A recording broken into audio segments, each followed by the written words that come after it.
Chapter number 3, exercise 3.49. Let x denote the number of times a certain numerical control machine will malfunction, 1, 2 or 3 times on any given day. Let y denote the number of times a technician is called on an emergency call. Their joint probability distribution is given as. Joint probability distribution given है हमारे पास in terms of table. ठीक है, part A में हमसे कहा जा रहा है evaluate the marginal distribution of x. अच्छा, मार्जिनल डिस्ट्रीब्यूशन इस यहाँ सवाल में हमसे पूछा गया है। अच्छा, अगर आप देखो तो जो x यहाँ दो रैंडम वेरिएबल्स हैं x और y, और x और y की वैल्यूज़ डिस्क्रीट हैं 1 2 3 और y की भी 1 2 3, और x, y जो है जो फंक्शन है हमारे पास उसकी वैल्यूज़ भी डिस्क्रीट में गिवन है 0.05 0.05। ठीक है, रेंज में कोई वैल्यू गिवन नहीं है हमारे पास 0 से 2 तक या 1 से 8 तक। तो इसका मतलब जो फॉर्मूला लगेगा वो डिस्क्रीट मार्जिनल डिस्ट्रीब्यूशन का फॉर्मूला लगेगा। और डिस्क्रीट मार्जिनल डिस्ट्रीब्यूशन का फॉर्मूला क्या था?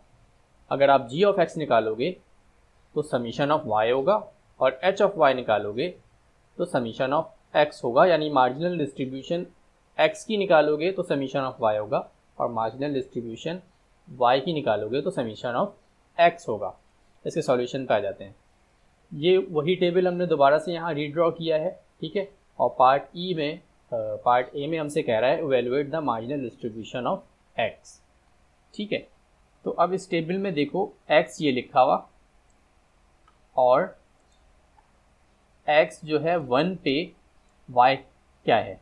x 1 पे y हमारे पास f x, y 3 है, तो ये है 0.05 0.05 और 0।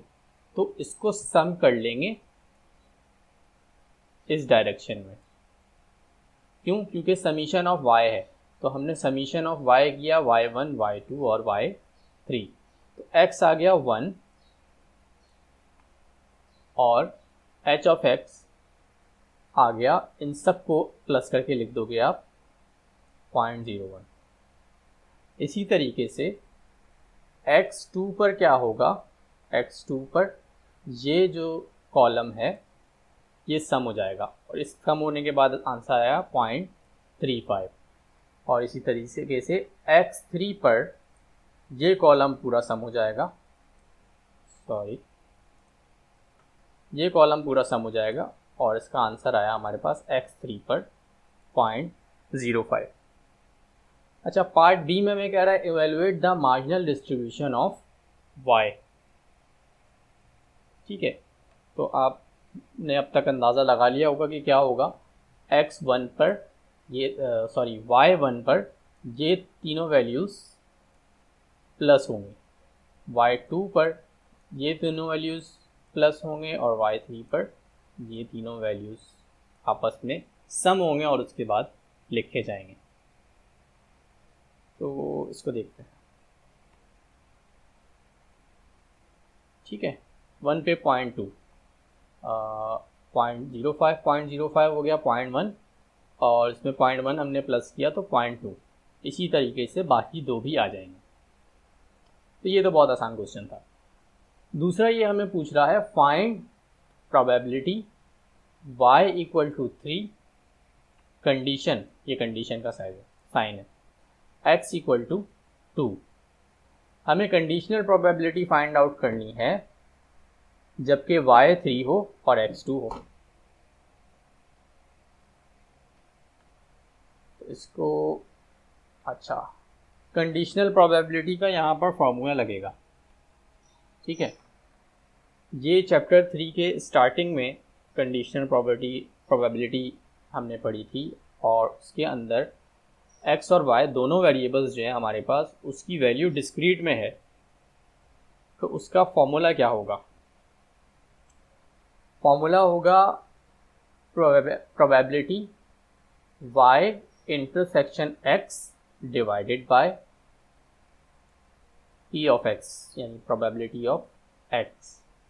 अब देखो y की वैल्यू 3 है और x की वैल्यू 2 है, तो हम ये देखेंगे कि y की वैल्यू 3 और x की वैल्यू 2 पर इंटरसेक्शन कहाँ आ रहा है।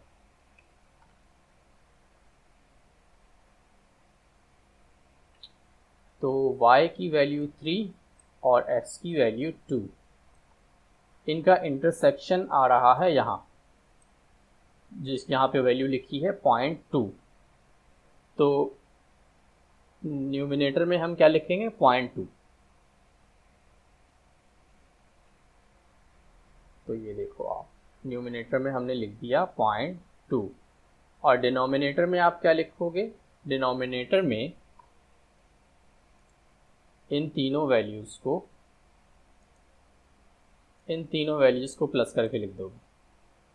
ठीक है, p ऑफ x पूछा है, तो p ऑफ x इस पे 2 पे जितने भी हैं उनको हम सम करके लिख देंगे।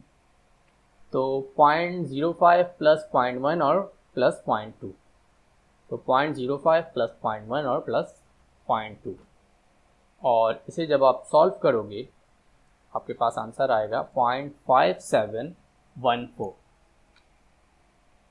ठीक है, ये बहुत आसान सवाल था। सेकंड क्वेश्चन पे आते हैं। इसके बाद जो क्वेश्चन है 3.50, suppose that x and y have the following joint probability distribution।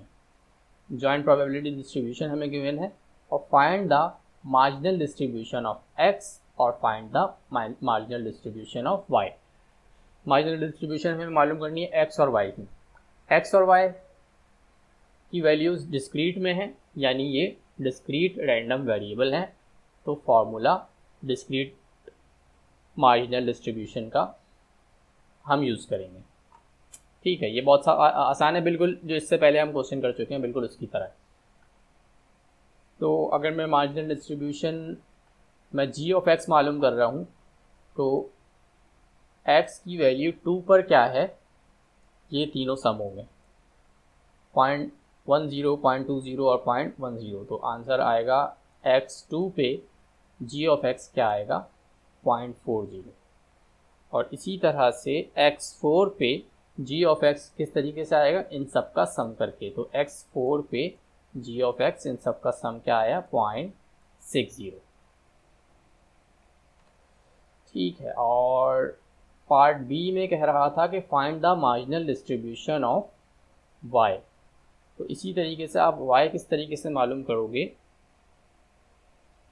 y की वैल्यू 1 पे जो h ऑफ y होगा वो इन दोनों का सम होगा, और y की वैल्यू 3 पे h ऑफ y इन दोनों का सम होगा, और y की वैल्यू 5 पे h ऑफ y इन दोनों का सम होगा।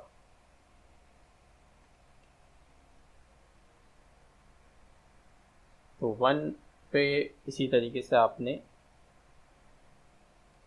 ये सॉल्व कर लिया, y1 पे h ऑफ y 2 का सम होके 0.25, y3 पे h ऑफ y उन दोनों का सम होके 0.50, और y5 पे h ऑफ y उन दोनों का सम करके आएगा 0.25। यहाँ पे ट्रिक सिर्फ ये थी कि आपको मालूम करना है कि discrete random variable discrete marginal distribution का फॉर्मूला लगेगा या फिर कंटिन्यूस मार्जिनल डिस्ट्रीब्यूशन का फॉर्मूला हम यूज़ करेंगे।